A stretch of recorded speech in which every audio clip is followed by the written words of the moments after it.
My greedy sister-in-law stormed into my brother's funeral, demanding that I transfer the $30 million company to her. Otherwise, she said she wouldn't allow me to start the proceedings. The lawyers stepped forward and presented the documents, which left her shocked. She slapped my face and stormed out of the place. I was filled with anger and decided to seek revenge. The very next day, she called me in a panic. In the heart of Atlanta, Georgia, my life had always felt like a carefully woven tapestry of love, ambition, and unexpected trials. I'm Carla, a 48-year-old part-time book editor, and I have spent years cultivating a rich family life with my husband, Frank, and our two wonderful children, Lucas and Mia. Frank is a successful entrepreneur, always juggling meetings and phone calls, yet he makes it a point to be present for our family. Lucas, our eldest at 17, dreams of becoming a doctor, while Mia, at 13, is just starting to discover who she wants to be. But beyond our home lies a complicated history, particularly with my older brother, Owen. He's always been more than just a brother to me. He has been my mentor, my rock, especially since we lost our parents in a tragic accident when we were younger. Owen, a well-respected financial consultant, has shaped my life and the lives of my children in ways that still surprise me. Mom, do you think Uncle Owen will come over for dinner tonight? Lucas asked one evening while I was preparing spaghetti in the kitchen. I hope so, sweetheart. He promised he would try, I replied, stirring the pot, memories of family dinners flooding back. Owen always brought a certain energy to the table. Yet, as much as I cherished our family gatherings, there was a shadow lurking in the background. Owen's marriage to Evelyn. Evelyn, a younger woman with an enigmatic presence, had a history that made me uneasy. From the beginning, I sensed her coldness, her fixation on Owen's wealth. The way she would roll her eyes during conversations or dismiss the family's efforts to connect left a bitter taste in my mouth. I tried to give her the benefit of the doubt. After all, she was my brother's wife, but it became increasingly difficult. Owen confided in me one day, his voice heavy with disappointment. Carla, I'm really struggling. Evelyn isn't the woman I thought she was. She's wrapped up in her own world, and I can't shake this feeling that she's with me for the money, not for love. That's tough, Owen. Have you talked to her about it? I asked, genuinely concerned. I've tried, but it's like talking to a wall.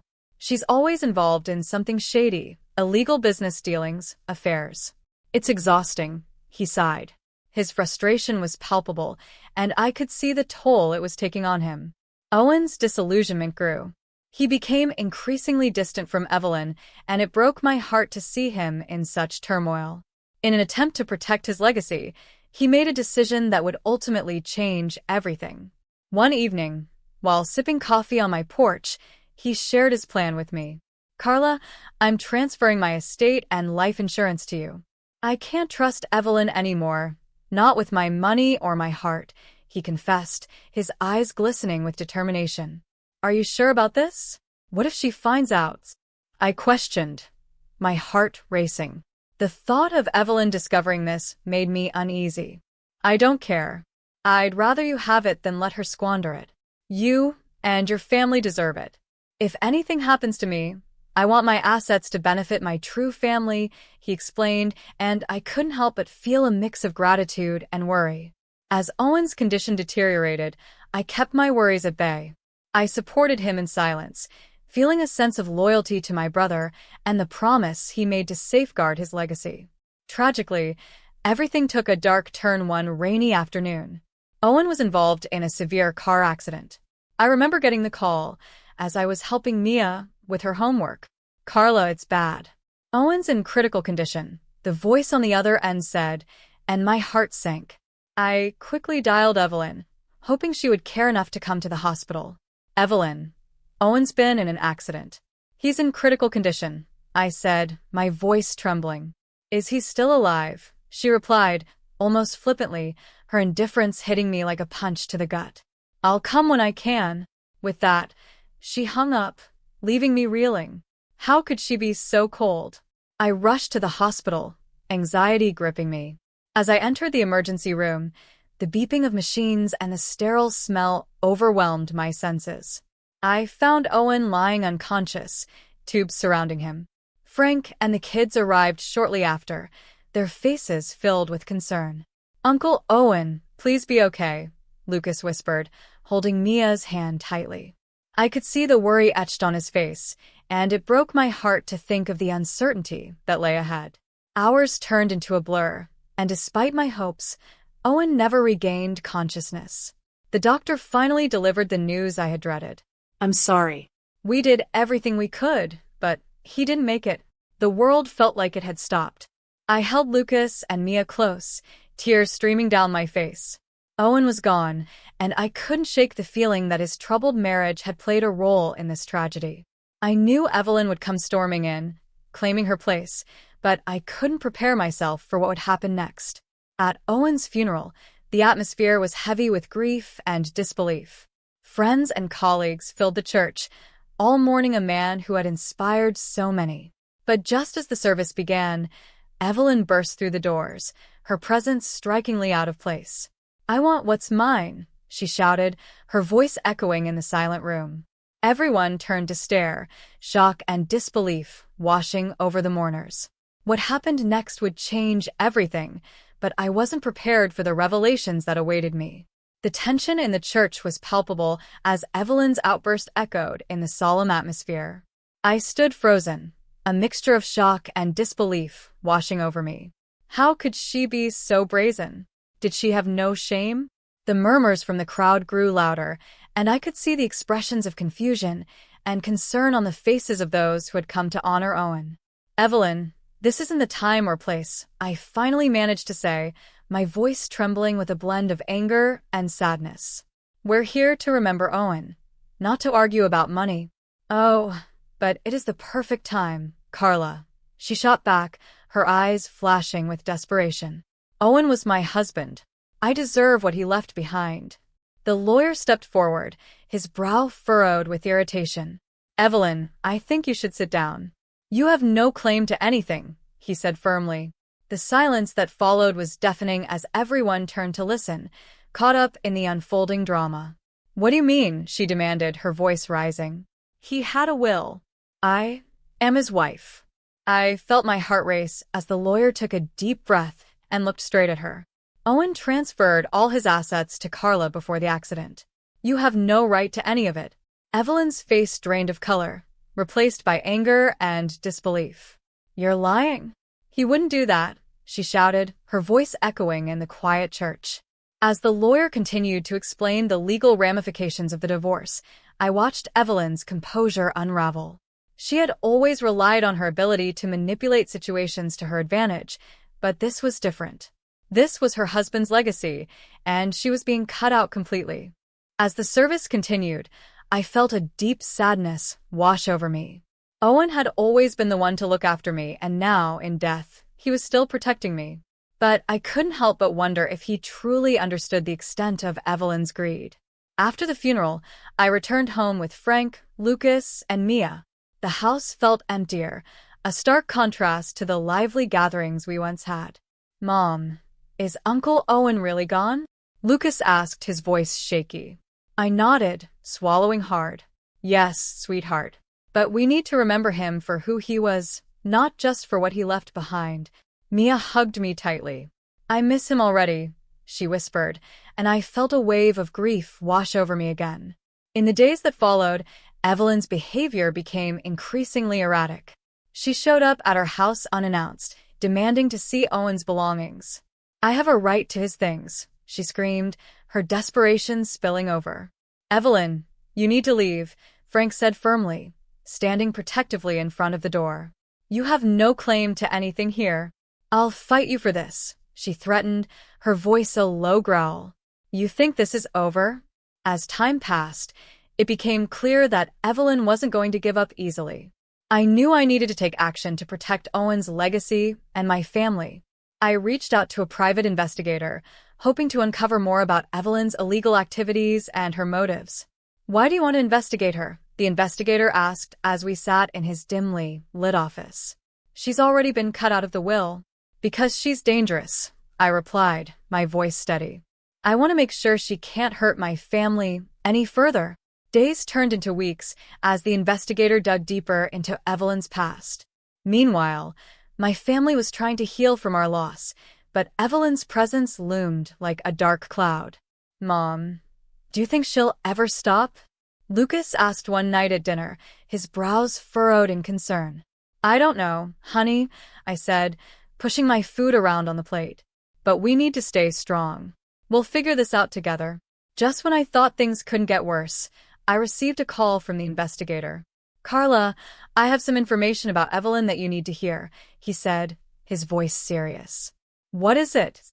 I asked, my heart racing. "She's involved in illegal activities, money laundering, to be specific. And there's more. She's been using Owen's name to cover her tracks," he explained. My stomach dropped. "What do you mean?" "She's been funneling money through fake businesses and could be in serious trouble." "I suggest you keep this information close to your chest for now," he advised. I hung up, my mind racing. Evelyn was more dangerous than I had thought. It was time to take a stand, but I knew I had to be careful. The last thing I wanted was to put my family in harm's way. As I sat in the quiet of my home that evening, I felt a mix of fear and determination. I was prepared to protect my family and Owen's legacy at all costs, but I also knew that this was only the beginning of a much larger battle. Little did I know, the real fight was yet to come. The days after our family meeting felt charged with tension. Evelyn was like a storm cloud on the horizon, darkening our every thought and action. Each morning, I'd wake up with a knot in my stomach, wondering what she would do next. Despite my best efforts to maintain a sense of normalcy for Lucas and Mia, the unease hung in the air like a thick fog. One afternoon, while I was helping Mia with her homework, the doorbell rang. My heart raced as I exchanged a worried glance with her. "Stay here," I whispered, feeling the weight of the moment. I crept to the door, peering through the peephole. My stomach dropped. Standing there was Evelyn, looking both determined and unhinged. "Carla, I know you're in there. Open up," she shouted, her voice filled with a mix of anger and desperation. I hesitated, considering my options. I could ignore her, but I knew that wouldn't stop her. I took a deep breath, steeling myself for the confrontation. "What do you want, Evelyn?" I called through the door, trying to keep my voice steady. "I just want to talk." "I deserve to know what's going on," she yelled, pounding on the door. "I'm still Owen's wife." "Not anymore," I replied, feeling a surge of confidence. "You lost that right when you chose greed over family." Her eyes widened in disbelief. "You think this is over? I will get what's mine."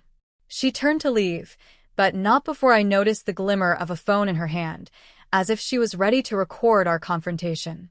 The encounter left me shaken, but I knew I had to protect my family. I immediately called Frank, my heart racing.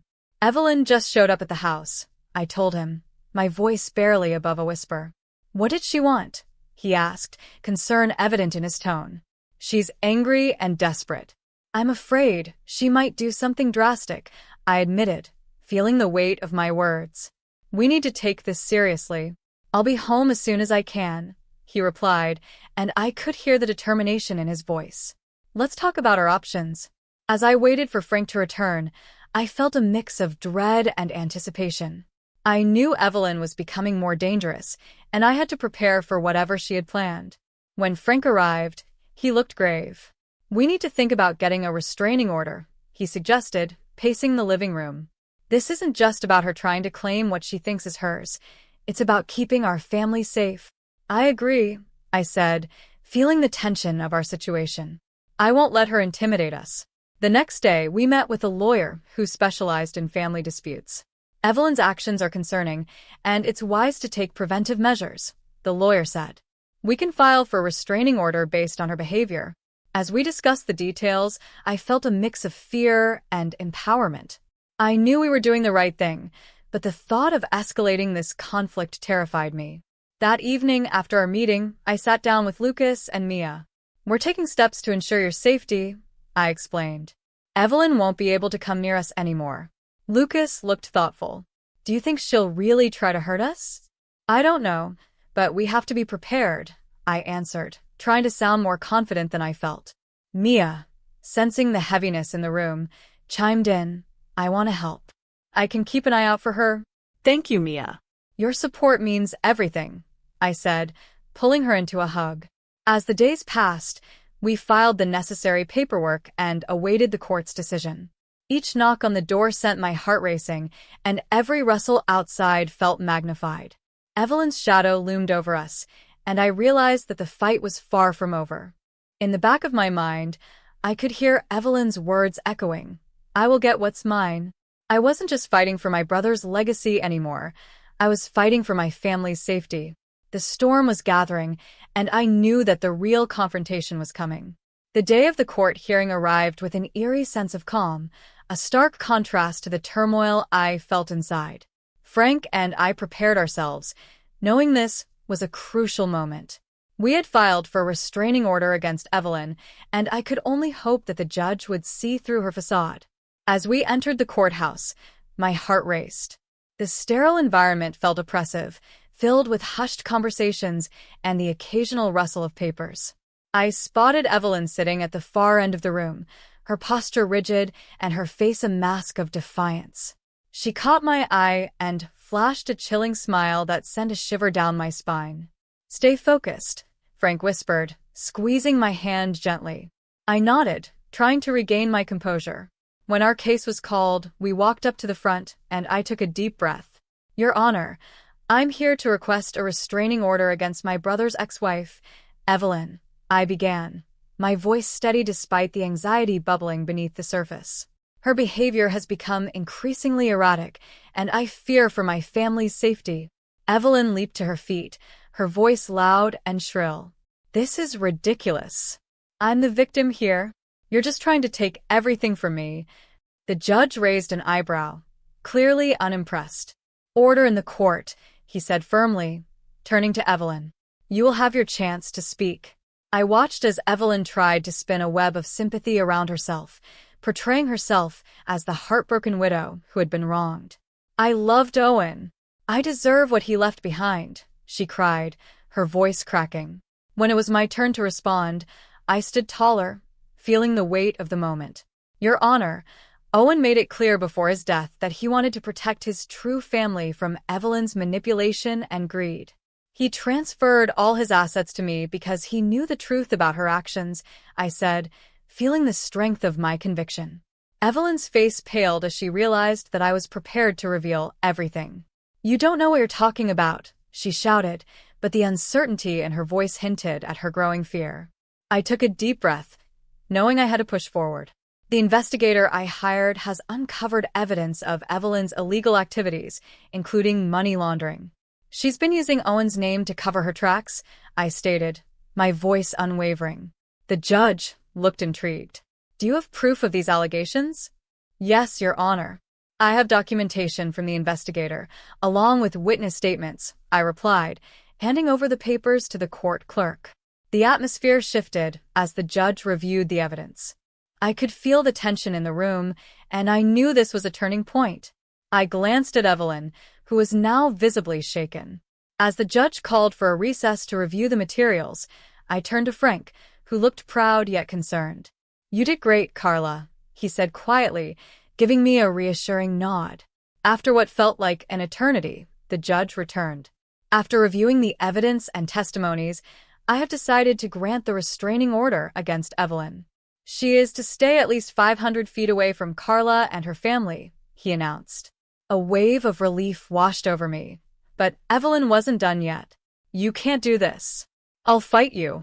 You'll regret this," she yelled, her voice trembling with rage. As we left the courtroom, I felt lighter, as if a heavy burden had been lifted. I glanced back at Evelyn one last time, and in that moment, I saw not just anger but fear of losing everything she had sought to control. Once outside, I turned to Frank, Lucas, and Mia, who stood together, united. "We did it," I said, my voice filled with emotion. Lucas smiled, relief evident in his eyes. "I knew we could," he said, wrapping his arms around Mia and me. As we drove home, I felt a renewed sense of hope. The road ahead would not be easy, but we were stronger together. Owen had protected us even in his absence, and I vowed to honor his legacy by ensuring our family remained close and united. Though the storm had passed for now, I knew that challenges would always arise. But whatever lay ahead, we would face it together, as a family. We had weathered the worst, and together, we would continue to thrive, carrying Owen's memory in our hearts.